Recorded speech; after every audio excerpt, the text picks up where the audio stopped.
Assalamualaikum warahmatullahi wabarakatuh. Selamat malam sahabat-sahabat sekalian. Kembali lagi bersama saya Bang Widi. Pada kesempatan kali ini saya akan membahas lagi tentang keliengan ya. Karena pembahasan keliengan ini nggak ada habis-habisnya. Memang bandel sekali ya. Bukan hanya teman-teman yang mengalami, saya pun juga mengalami. Yuk kita mulai bahas teman-teman ya.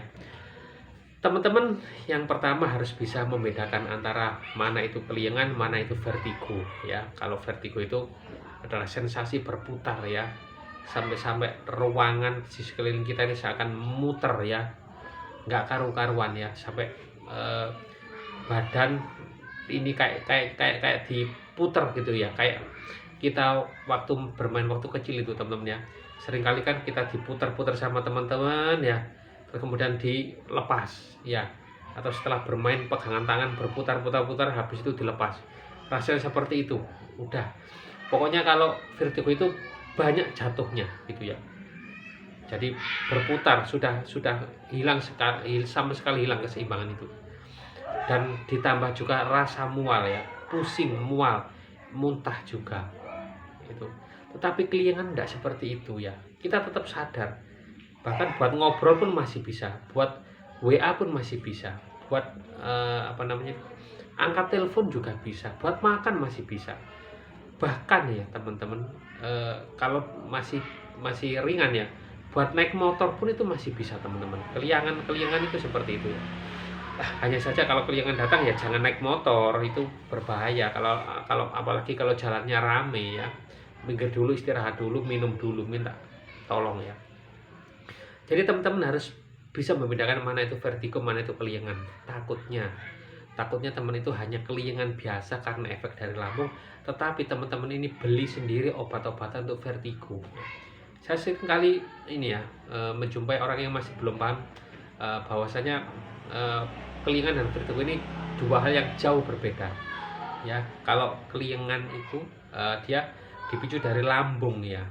Bisa saya katakan seperti itu karena saya membuktikan sendiri ya. Kalau lambung saya nggak enak ya, kayak begah, kembung, perih gitu ya, kepala juga nggak enak, kayak nggak imbang gitu ya.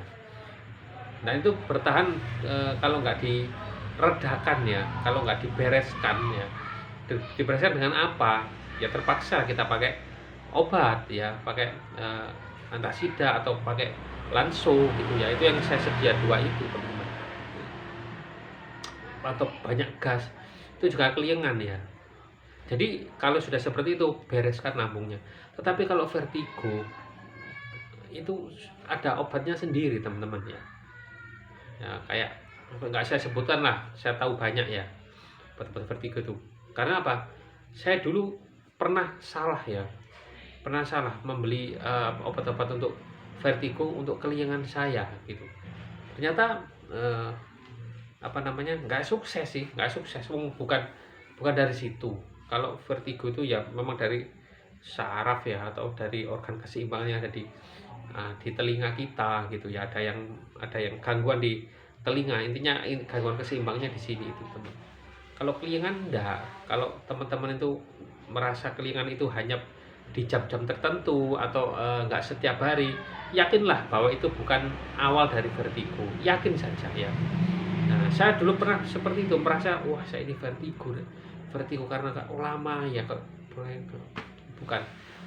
Vertigo itu sudah nggak akan bisa ngapa-ngapain, hanya bisa rebahan, dan itu pun nggak bisa melek ya. Melek pun langsung puter ya. Nah seperti itu teman-teman. Teman-teman ngaku vertigo, misalnya ya ngaku vertigo, tetapi teman-teman kok masih bisa main HP, masih bisa berjalan keluar masuk rumah, itu bukan vertigo. Nah, vertigo udah nggak bisa ngapa-ngapain, sudah itu ya, hanya menenangkan diri atau ke layanan medis ya. Seperti itu teman-teman. Jangan sampai teman-teman overthinking, mengira bahwa keliengannya itu adalah vertigo sehingga melaporkan ya, atau konsultasi ke dokter bahwa oh, ini vertigo dok, saya itu gini. Dokter ya tahu itu vertigo atau enggak gitu, pasti tahu. Takutnya ya, karena teman-teman itu beli obat-obat sendiri untuk untuk obat vertigo itu, padahal bukan vertigo. Karena memang yang saya tahu ya itu memang ada yang bisa dibeli tanpa resep dokter gitu ya. Padahal cuma harus beresin lambung gitu aja sudah selesai sebenarnya gitu loh teman-teman. Nah, takutnya teman-teman karena efek sampingnya karena salah jurusan gitu ya. Jadi jelas ya teman-teman ya, beda antara keliengan dan vertigo ya. Sekali lagi kalau keliengan itu sensasi nggak seimbang, kayak diayun-ayun gitu aja ya. Kemudian berat, terasa tebal di kepala, di pelipis ya. Tengkuk juga terasa nggak enak, tebel atau berat ya. Seperti itu. Tapi kalau vertigo itu sudah nggak akan bisa berdiri, hanya duduk pun masih muter, hanya rebahan ditambah mual. Tapi kalau keliengan itu nggak harus ada mualnya, bisa ada mualnya bisa enggak ya. Cukup minum, kemudian hindari pantangannya ya. Kalau keliengan ya minum air putih, hindari keliengannya, hindari pantangan. Ingat-ingat tadi makan apa, sudah coret itu dari daftar menunya teman-teman. Kemudian tenangkan diri, kemudian cari penetral asam lambung, bisa antasida atau PPI ya. PPI itu sejenis omeprazol, lansoprazol seperti itu teman-teman ya. Seperti itu, tenangkan dulu seperti itu sampai mereda ya. Itu aja teman-teman ya. Teman-teman harus paham beda antara keliengan dengan vertigo ya. Kalau keliengan itu biasanya berhubungan dengan lambung ya. Ini sebatas pengetahuan saya yang minim ya.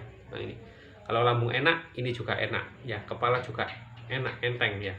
Tapi kalau vertigo ya sudah nggak bisa ngapa-ngapain ya. Tapi kalau teman-teman masih bisa nonton video, lihat HP, tapi ngakunya vertigo, itu bukan vertigo, itu keliengan biasa dan tidak perlu dicemaskan. Beresin lambungnya, belajar pola makan yang baik, cek channel ini mana-mana yang bisa dimakan ya, mana-mana yang bisa harus dihindari, mana-mana yang bisa dimakan tetapi dalam jumlah yang terbatas, dan mana pula yang harus sepenuhnya ditinggalkan.